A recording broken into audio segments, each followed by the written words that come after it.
Before diving into this incredible story, consider subscribing to the channel and hitting the bell. Every story here has something to say, and you won't want to miss a single one. The high school bullies didn't know the new kid was a brutal fighter. When Ryan Keller crosses for the first time the large metal doors of the Roosevelt High School as Houston, a warm wind blew across the cracked asphalt of the parking lot. There was that hum so characteristic of American schools, between the slamming of lockers, sneakers squeaking on the waxed floor, and teenage voices bouncing through the hallways. Ryan moved forward with a slow, almost calculated step. He was wearing off-a-dead jeans that are a little too wide, and t-shirt Grease Sans logo, and a worn khaki jacket which he kept open despite the heat. A black cap pulled down partially hid his gaze. He didn't have a fancy backpack, no phone in his hand, no forced smile to make friends. Nothing. He wasn't looking for attention. But that kind of attitude, in a place like Roosevelt, was exactly which attracted attention. "Another lost guy," a student whispered quietly as he walked past him. Others stared at him briefly, then moved on, heavy indifference that is reserved for foreigners. But some, already, noted his discreet appearance. His silence. His strangeness. In the first hour, he got lost twice while looking for his chemistry class. No student offered him help. Some stared at him with mocking pouts, others were already surreptitiously filming him with their phones. Ryan didn't speak that he was watching, his eyes, sharp and piercing beneath his cap, scanned every detail, the position of cameras, unguarded hallways, emergency exits, the groups dominating the common areas. This boy had nothing tough at first glance. He walked with slightly hunched shoulders, avoided crowds, always sat in corners with his back to the wall, as if by instinct. He ate alone in the cafeteria, never raised his hand in class, and only answered teachers with short sentences. Melted into the decor like a shadow, as if he had learned to become invisible. But at Roosevelt, this invisibility was not a shield. Because in this school, neutrality did not exist. We belonged to a tribe, a clan, a clique. If you weren't popular, athletic, rich, or funny, you were a target. And if you didn't fight back, you were prey. And predators were lurking. Very quickly, the gaze of the three most feared figures from the high school landed on him. Travis Miller, self-proclaimed captain of the corridors, tall, blond, always wearing his AirPods and his carnivorous smile. Cole Henderson, a skinny boy with a toxic sense of humor, who filmed everything for the networks. And Derek Walsh, the most impulsive, the one who struck before speaking. They were the children of the local elite, one father a federal judge, another a president of a real estate network, the last an influential banker. Their reputation was more like rule by fear than charisma. They had already broken more than one newcomer, pushing some to change schools, others to withdraw completely. The staff turned a blind eye, or were content to make reports without follow-up. Parents didn't dare file complaints against the sons of the powerful. And this year, their attention fell on Ryan Keller. Why him? Maybe because he had not reacted at the first provocation in the corridor. Or because he didn't seem impressed. Or maybe just because in a noisy world, the disturbing silence. They stared at him. They said to each other, easy. Too discreet. Too quiet. It won't last 2 weeks. They were wrong. But they were only going to find out about that far too late. On the second day of classes, Roosevelt High School was already buzzing with life. Chatter filled the hallways, lockers slammed, and headphones pumped out saturated bass. Clues were in place. Territories were marked, the jocks near the gym, the intellectuals by locker 300, the goths near stairwell D. Ryan, on the other hand, simply walked straight ahead, his eyes on the ground, his bag slung over his shoulder, clutched to his side. He already knew the layout of the building after silently pacing it the day before. He avoided the crowds, calculated his angles, like a soldier on a mission. Every step was a choice, every detour a strategy. But nothing could prepare him for the inevitable confrontation. As he passed near the art corridor, a narrow space, often empty at that hour, he was stopped dead in his tracks. Travis Miller had just stepped in, arms crossed, flanked by his two acolytes. He was taller than Ryan, self-assured, with a wry smile, displaying the dominant posture of someone who knows he can get away with anything. "Hey, what's your name again?" "Rick? Randy? Whatever. You didn't say hello to your elders." Ryan slowly looked up. He didn't answer. His breathing remained calm, measured. Behind Travis, Cole Henderson approached, snickering. He grabbed the strap of Ryan's bag and, with a sudden movement, swung it to the ground. The contents spilled out with a dull thud: textbooks, notebooks, a pencil case, a small black notebook that opened, revealing tight, orderly handwriting. "Oops," Cole said, feigning innocence, his phone already on to film the scene. Then it was Derek Walsh who came into play. He grabbed an apple that had rolled out of the bag, placed it in front of Ryan theatrically, and slowly crushed it under his shoe, staring at him. "Were you hungry?" "Too bad." Ryan stood there frozen. He didn't flinch. The laughter around them grew. Other students, drawn by the spectacle, had already formed a small circle. Some were filming. Others looked away, complicit in their silence. A few whispered, "Who is this guy? He's not going to make it." Ryan wordlessly knelt down. He methodically gathered his things. Page after page, book after book.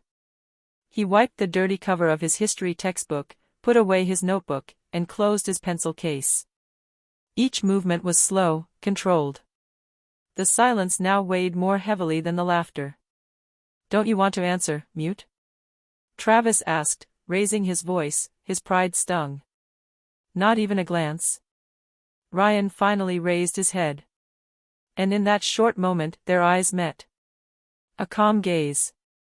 Icy. Devoid of fear. Devoid of hatred too. An empty gaze, but deep, like a bottomless well. Travis stepped back slightly, imperceptibly. He didn't understand what he had seen. But something in that look disturbed him. Then Ryan turned on his heel. He walked away, leaving behind the reconstructed bag, the soiled floor, and a group of students who didn't know whether to laugh or worry. For Travis, Cole and Derek, this silence was a proof of weakness. A submission. In their world, anyone who didn't fight back was a loser.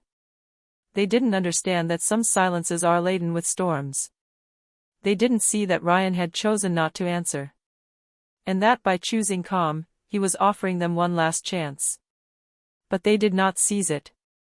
And soon they would discover that they were not dealing with a lost boy, but at a machine trained to survive. Ryan was not born to run away. It was not in his nature. He had grown up where others learned to hide, he learned to resist. His world was no cocoon. It was a gray, rough street of cracks and sirens. He had seen things no child should see: bodies lying on the sidewalk after fights, neighbors handcuffed in front of their children, arguments that escalated into screaming and gunfire.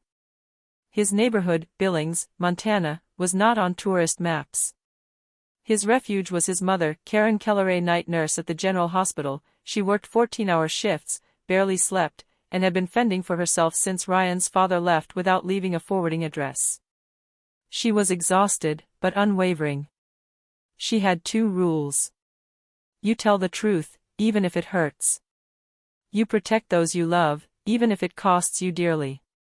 But in these streets, love was not enough. Has 8 years, Ryan was almost kidnapped. A man in a pickup truck had lured him with a box of candy as he left school. If a passerby hadn't intervened, he would have disappeared. That night, Karen didn't sleep. The next day, she dragged her son to the community center local and enrolled him in a self-defense program. It was there that he met Dakota Reeves, a former Army instructor turned volunteer trainer for at-risk children. Dakota was not a gentle man. He never smiled. He spoke little. He watched, waited. But when he saw Ryan, he felt something. He has the eyes of a boy who has seen fear. But he didn't run away from it. While other children learned to kick while laughing, Ryan absorbed every movement with icy concentration. He wasn't having fun. Hestedid. Dakota took Ryan under his wing. Secretly, he trained him in more advanced techniques, prohibited from minors in official circles. Close combat in confined environments. Managing stress under pressure. Krav Maga for extreme situations. English and Thai boxing. Brazilian Jiu-Jitsu for ground fighting. Disarmament and neutralization of bladed weapons. Breathing control and lucidity in a situation of chaos. Dakota often said, "We don't train fighters for war. We train minds to survive violence." Ryan grew up without missing a practice. After school, he would run to the gym. Even on stormy days, even with a fever. Has 15 years a drunken drug dealer tried to rob their apartment while Karen was on call at the hospital. Ryan was alone. He waited in the shadows of the kitchen, silent. He didn't call the police. He hadn't had time. When the man entered, knife in hand, Ryan immobilized him by 12 seconds. No screams. No fatal injuries. Just a twisted wrist, a chokehold, and an unconscious body. The police were then called. They saw a calm boy sitting, holding his mother's shaking hand, saying, "It's okay. It's over." Has CANS, he had already survived 2 armed attacks, defended school friends, disarmed an adult during a fight on a bus. He became triple regional champion of Jiu-Jitsu. But he refused high-level competitions. He didn't want trophies. He wanted to be ready. Dakota regularly put him to psychological test. You don't fight to win. You fight to choose the right moment to not fight. But one evening, the balance was broken. A teenager from his school, Sean Evers, had threatened him for weeks. Jealous, impulsive, provocative. One evening, in a vacant lot, he had waited for Ryan with 2 other boys. They surrounded him. One of them took out a bat. The other a chain. Ryan warns them. Only once. Back off. I promised I wouldn't fight again. More Sean Fonta. Ryan didn't think twice. He disarmed the first, knocked the second to the ground, and incapacitated Sean with a knee to the chest.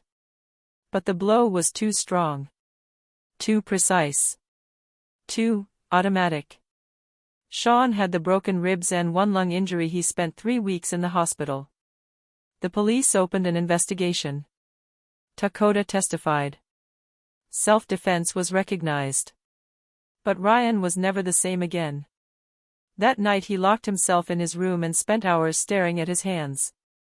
Then he said, alone. Never again. I am not a weapon. I am a choice. And I choose calm. That took a vow of silence and self-control. Not just his voice. His gestures. His strength. He would only strike again to save a life. This oath became his burden, his code. A shield against the world, but also a cage. So when he arrived at Roosevelt High, and the brutes surrounded him, they didn't see then a mute boy. They didn't know he was a sleeping champion. An unarmed warrior, by choice. But at Roosevelt High School, the gratuitous violence didn't stop. The bullies tested the limits. Their harassment wasn't just a game, it was a ritual. A display of dominance. A test of territory. One day, Derek stole his math homework and, laughing out loud, threw it down the toilet, right in front of the teacher, who deliberately looked away. Another lunchtime, when Ryan had dressed neatly for an oral presentation, Cole approached from behind and emptied a ketchup packet onto his white shirt. Ryan, frozen, stood there as the red sauce dripped down his torso like an open wound. He said nothing. But the tension was rising. It vibrated in his muscles, in his clenched jaw, in the way his fists clenched in his pockets. He had promised to only strike again to save a life. But sometimes, to save a life, you also had to draw a line. Then, one Friday afternoon, as rain poured down on Houston, low clouds hanging like a curse over Roosevelt High School, they decided to push it too far. Travis, Cole, and Derek discreetly followed him out of Building B. Ryan was walking alone, his bag slung over his shoulder, his earphones pressed into his ears, without music. He already knew they were behind him. He'd seen them in the reflection of the window a few minutes earlier. But he kept walking. They trapped him behind the gym, where the security cameras had been broken for months. The ground was wet and muddy, the air charged with electricity. "Today we'll see if he bleeds," Travis sneered, a rusty chain wrapped around his fist like a snake ready to bite. Cole turned on his phone's camera. "Live from Friday Justice," he said with a cruel laugh. Derek, a hyena-like grin on his face, held a metal bar borrowed from the school workshop. Ryan didn't back down. He slowly dropped his bag to the ground, then raised his head. His gaze met Travis's. "Come on, say something," Travis whispered, stepping closer. "Beg, or scream." "We like screaming." Ryan looked up. His gaze had changed. There was no more fear. No more hesitation. There was a silent storm. A cold emptiness. An ancient fire. And then, everything changed. There was no shout. No dramatic announcement. Just a movement. A breath. An explosion of precision. Ryan caught the chain in midair, a sharp clang of metal against skin. He yanked Travis toward him, using his own momentum to smash him against the soggy gymnasium wall. The impact made the structure vibrate. Travis collapsed, groggy. Derek charged forward, bar raised, screaming. Ryan pivoted, blocked the blow with his forearm, struck Derek's radial nerve, disarming him in a split second. Then, with a clean sweep, he sent Derek flying through the air before slamming him to the ground, his legs bent at an unnatural angle. Derek screamed.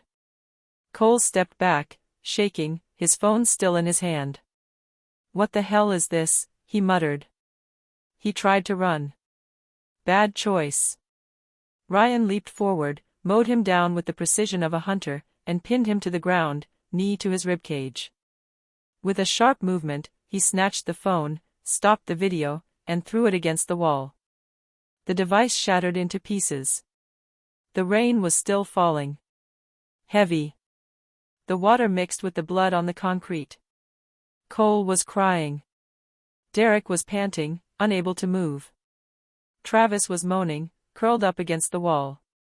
Ryan slowly straightened. He looked at all three of them, without hatred. Just with an old-fashioned certainty in his voice. "I warned you without words," he said calmly. "Now listen with your bones." Then he turned on his heel and walked away. Into the rain. Without looking back. The video Cole had tried to delete had already made its way around. Moments after the confrontation, in a rush, he mistakenly sent it to a private group of Roosevelt students. A secret group where rumors, gossip, and mockery mingled. But one of the students, Maya, a young girl with a lively gaze and an inquisitive mind, saw her. She stared at her, mouth agape. Then, without hesitation, she shared it again on her own profile. Within hours, the video was circulating. She walked around the school. Then the whole city. Then beyond. The hashtag Ryan the Silent Fighter exploded on social media. Twitter, Instagram, TikTok, Facebook, everyone wanted to see this quiet boy who, without a word, had disarmed 3 attackers in less than 20 seconds. Comments poured in, ranging from admiration, astonishment, and even respect. Some students were already calling him Roosevelt's ghost, while others spoke of an unexpected hero. But for Ryan, nothing had changed. He wasn't looking for fame or recognition. The next day, Ryan was summoned to the principal's office. Douglas Harper, a man who was both strict and fair. He expected a fight report, disciplinary action. Perhaps even dismissal. But he received something else. The testimonies of students who witnessed the repeated humiliations. The evidence against Travis, Cole, and Derek. And above all, Ryan's personal story, told by his mother, Karen Keller, and his former coach, Dakota Reeves. Mr. Harper made the far-reaching decision. Travis Miller was suspended for a period of time undetermined and sent to a reformatory for troubled teenagers. Derek Walsh and Cole Henderson were permanently expelled from Roosevelt High School, their families did not wanting to expose themselves further. It was a bolt from the blue. Despite all this, Ryan did not seek to expose himself. He returned to his usual routine, discreet, silent, almost invisible. But the looks on him had changed. Students who had previously shared his pain in the shadows began to approach. Kevin, often mocked for his overweight and shyness, came to sit near him in the library. Jalen, harassed for his sexual orientation, found in Ryan a silent but powerful ally. Little by little, a small group formed around him. One day, Ryan decided to start an after-school club. Not a fight club. A club of self-control. Of mental discipline. Of control. A space where everyone could learn to manage their emotions, to breathe before acting, to find strength in inner peace. He called this club Silent Core, the calm heart. The club became a refuge for the outcast, a place of learning but also of solidarity. Ryan taught without arrogance, with patience and humility. Years later, Ryan followed his path by becoming an emergency response instructor for an international humanitarian organization, training doctors, nurses, and civilians to defend themselves in war zones where violence is unforgiving. Everywhere he went, in every school, in every city he visited, the story of the silent boy was still being told. The story of a young man who had been taken for weak, mute, invisible. But whose silence, more than any cry, had made his enemies tremble. Sometimes real power isn't in the loudest voice, but in the calm before the storm.